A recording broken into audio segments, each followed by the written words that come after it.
Today I am going to show you a working Jasmin SMS Gateway into Ubuntu Linux. As you can see, this Jasmin is running into my subdomain. So let's get started. If you need any kind of Jasmin SMS Gateway setup, hire me. I provide any kind of Jasmin SMS Gateway support for large scale business.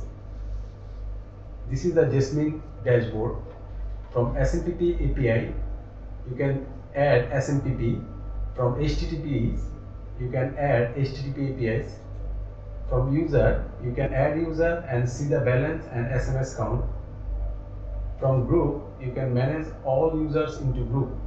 From filters, you can do filters. From empty routes, you can set empty routes. From ammo routes, you can set ammo routes. And from submit logs, you can check all submitted logs.